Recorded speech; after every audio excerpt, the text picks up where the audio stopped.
Let's take you now back to our leading story and get the very latest from SABC News correspondent Sherwin Bryce piece about the very latest on the Iran and Israel ceasefire. Sherwin, a very good afternoon to you. So many moving parts here. I mean, as we get the latest in terms of where we are now with the ceasefire, the early hours of the ceasefire appear to see continued exchanges between the two sides. I mean, but the overall view, of course, for now is that this remains limited as the cessation of hostilities takes effect. So all in all, in a surprising turn of events, Sherwin, given what most viewed as an escalation from Iran against a U.S. military base in Qatar yesterday, not so. The song comes to mind, Unati, what a difference a day makes, right? Because given that escalation we thought that was happening, given the Iranian retaliatory strikes on the military base, the US-run military base in Qatar, all indications were that we were at the beginning of an escalation. The US had prefaced that if Iran were to respond to its strikes on the 3 nuclear facilities over the weekend, that all hell would be brought on the Iranians in terms of US military power.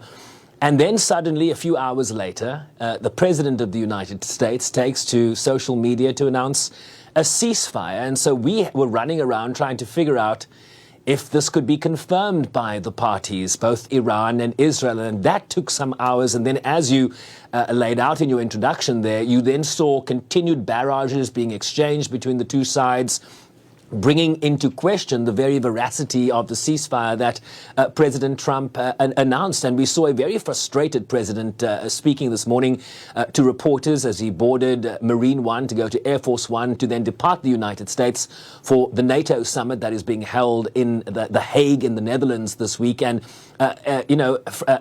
articulating some of that frustration. To quote the president, we basically have two countries that have been fighting so long and so hard that they don't know what the F they are doing, using an expletive there on the record. So very much demonstrating a frustration here. He was also on social media this morning. Let me just give you a sense of what he was saying there. First, it was Israel, do not drop those bombs. If you do it, it is a major violation. Bring your pilots home now. Signed Donald Trump, the President of the United States. Then Israel is not going to attack Iran. All planes will turn around and head home while doing a friendly plane wave to Iran. Nobody will be hurt. The ceasefire is in effect. Thank you for your attention to this matter. And we understand that social media post, Unati, came after Donald Trump had boarded Air Force One and had a conversation with Prime Minister Benjamin Netanyahu. And this is where we understand this calming down of the situation that appeared again to be escalating occurred. He then took to social media, did the president, saying Iran will never rebuild their nuclear facilities. And then later heading to NATO, where at worst, it will be a much calmer period than what I just went through with Israel and Iran. I look forward to seeing all my very good friends, European friends and others. Hopefully, much will be accomplished. I can also tell you the Iranian president at this hour, Unati, President Masoud Pezeshkian, saying Iran will respect the ceasefire if Israel does.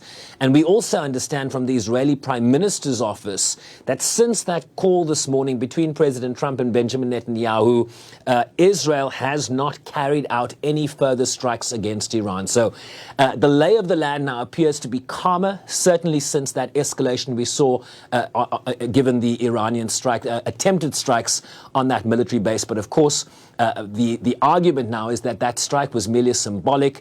It had no material effect. It didn't hit the base. There were no casualties, and the Qatari air defenses basically intercepted those missiles. And so we seem to have been given an off-ramp here in terms of where we go from now. Look, no doubt this ceasefire has felt fragile from the start. But how have world leaders reacted to the ceasefire, Sherwin? Broadly, I think with a lot of skepticism, right? I mean, this came without any negotiations. There are no parameters that have been negotiated. We don't know what the next steps of this ceasefire agreement are, where do we go from here? There are still questions about the extent to which Iran's nuclear facilities have been destroyed. Has it been completely obliterated, as the United States principals and political figures have said? Or does Iran still have access to its enriched uranium? Does it still have access to the ability ability to enrich it even further towards, as the United States speculates, their desire for an atom bomb here, which to this day the Iranians say they are not pursuing. And so a lot of unanswered questions. I will just give you a quick rundown of what some leaders have said. The spokesperson to the Kremlin, to President Vladimir Putin, Dmitry Peskov, saying that the Kremlin hoped that the ceasefire would prove durable. If a ceasefire has indeed been achieved, then that can only be welcomed. So even skepticism from the Kremlin. French President Macron praised the ceasefire announcement, but said the situation remained volatile, unstable and fragile given the continued exchanges witnessed after the announcement. German Chancellor Friedrich Merz welcomed the announcement but said they would discuss ways to further stabilize the situation when leaders meet at that NATO summit in the Netherlands later this week. Qatari Prime Minister Sheikh Mohammed bin Abdulrahman said the ceasefire was in a grey area, saying that no party wanted to be the party that was hit last. Saudi's foreign ministry welcomed the ceasefire and valued efforts exerted towards de-escalating tensions, and the European Union spokesperson said the situation was fragile and called on Iran to engage seriously in a diplomatic process. I think, broadly speaking, world leaders are calling this a welcome move in the right direction, but of course the situation still remains very fragile, and so I think most are taking a wait-and-see approach, including the UN Secretary General. We, for example, have not heard any welcoming statement from the Secretary General to date, and yet, of course, he's been calling here for political dialogue. He's been calling for a diplomatic pathway off-ramp here, and so it remains to be seen the extent to which he will welcome this announcement by the President of the United States. I want to bring in other countries now. I mean, we also know that Russia, China and Pakistan had initiated negotiations on that ceasefire resolution in the Security Council. Where does that process lie now? Is it moving ahead still? Yeah, that's the big question we all have. We're trying to get that answer for you. The Russians, of course, over the weekend during that Emergency Security Council meeting on Sunday, along with Pakistan and China, introduced a draft resolution that would call for an immediate, unconditional ceasefire between Israel and Iran, but also critically, and this is the important part, Unati, also endorse a process, a political process to deal with remaining questions that would be satisfactory to both parties to this conflict, or the three parties to this conflict, in terms of addressing concerns around Iran's nuclear program.